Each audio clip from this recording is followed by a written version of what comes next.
മറ്റൊരു വാർത്തയിലേക്ക് പോകുമ്പോൾ ശബരിമലയിലെ സ്വർണം പൊതിഞ്ഞ ശ്രീകോവിലിന്റെ മുകളിൽ നിറവ്യത്യാസം. എന്തോ ദ്രാവകം ഒഴിച്ചതെന്നാണ് സംശയം.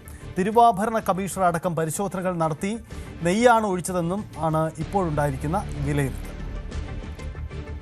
ശശിനാരായണൻ ചേരുന്നുണ്ട്. ശശിനാരായണൻ, ശബരിമലയിൽ വിവാദങ്ങൾ മുമ്പും ഉണ്ടായിട്ടുണ്ട്. ഈ സമാനമായി അവിടെ സ്വർണം പൂശിയെടുത്ത് നിറവ്യത്യാസം കണ്ട സംഭവങ്ങളുമുണ്ട്. ഇതെന്താണ് സംഭവിച്ചത്? ആരാണ് അവിടെ പരിശോധന നടത്തി നെയ്യാണെന്ന് ഉറപ്പുവരുത്തുന്നത്?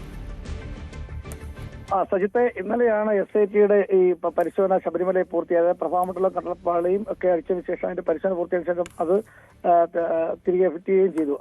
അതിനുശേഷമാണ് ഇത്തരത്തിൽ ഈ ശ്രീകോവിലിന് മുകളിൽ വലതുവശത്തായി മേൽക്കൂരയിൽ ഈ ഒരു കറുത്ത പാട് കാണുന്നത്. അത് സ്വർണം പൂശിയ മേൽക്കൂരയാണ്. നമുക്കറിയാം, ശബരിമല മേൽക്കൂരയെല്ലാം സ്വർണം പൂശിയാണ്. പക്ഷേ ഈ കറുത്ത ഒരു ദ്രാവകം ഒഴിച്ച പോലെ ഒരു പാട് കണ്ടെത്തുകയുണ്ട്. എന്തായാലും SIT സംഘത്തിൽ ശബരിമല സ്പെഷ്യൽ കമ്മീഷണർ ജയകൃഷ്ണൻ അടക്കമുള്ള ആളുകൾ ഇത് കാണുകയും അത് ഭക്തർ ചൂണ്ടിക്കാണിക്കുകയും അത് ശ്രദ്ധയിൽപ്പെടുത്തുകയും ചെയ്തു. എങ്ങനെയുണ്ട് സംഭവിച്ചു എന്നുള്ള കാര്യത്തെക്കുറിച്ച് ഒരാശങ്ക നിലവിലുണ്ടായിരുന്നു. മറ്റെന്തെങ്കിലും രീതിയിൽ ഈ സ്വർണ്ണ പരിശോധനയുമായി ബന്ധപ്പെട്ട് എന്തെങ്കിലും രാസപദാർത്ഥങ്ങൾ വല്ലതും വീണതാണോ എന്നുള്ള കാര്യത്തെക്കുറിച്ചൊക്കെ സംശയമുണ്ട്. പക്ഷേ അതേസമയം അതല്ല, മറിച്ച് നിലവിലുള്ള സാഹചര്യത്തിൽ പറയുന്നത് ഈ ഭക്തർ സാധാരണ നെയ്യ് അഭിഷേകം നടത്തുന്ന നെയ്യ് സ്വാഭാവികമായിട്ടും ഇതുപോലെ മുകളിലേക്കൊക്കെ ഒഴിക്കാറുണ്ട്. അത്തരം ആ നെയ്യ് ഒഴിച്ചതിന്റെ ഭാഗമായിട്ട് അതിൽ പൊടിപടലങ്ങൾ പറ്റി കുഴമ്പ് രൂപത്തിലായതാണെന്നാണ് ഇപ്പോൾ നിലവിലുള്ള ഒരു പ്രാഥമിക നിഗമനം. അത് വിദഗ്ധമായ ഒരു പരിശോധന ഇനി ആവശ്യമായി വരും. എന്തായാലും അത്തരത്തിലൊരു കാര്യമാണ് നിലവിലുള്ള രീതിയിൽ പറയുന്നത്. പക്ഷേ എന്തായാലും ഇത്തരമൊരു പാട് രൂപപ്പെട്ടത് എന്തായാലും ഒരു ആശങ്കയ്ക്ക് കാരണമായിട്ടുണ്ട്. എങ്ങനെ സംഭവിച്ചു എന്നുള്ള കാര്യത്തെക്കുറിച്ച് വിശദമായ ഒരു പരിശോധന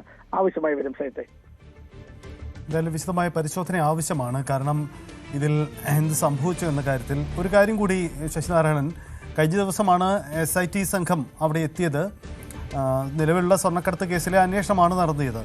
അവർ നടത്തിയ പരിശോധന ഏതാണ്? അവിടെ ആ പരിശോധനയും ഇതുമായി എന്തെങ്കിലും ബന്ധമുള്ളതാണോ? സൈത്തെ, ആ പരിശോധന ഇതുമായി ബന്ധപ്പെട്ട് യാതൊരു ബന്ധവുമില്ല. കാരണം ശ്രീകോവിലിന്റെ മുന്നിലെ കട്ടളപ്പാളിയും ഒപ്പം കട്ടളപ്പാളിയുടെ അടിവശവും ആ ശ്രീകോവിലിന് തൊട്ട് മുകളിലായിട്ടുള്ള പ്രഭാമണ്ഡലമാണ്. ഈ രണ്ട് ഭാഗമാണ് അഴിച്ചെടുത്ത് പരിശോധന നടത്തിയത്.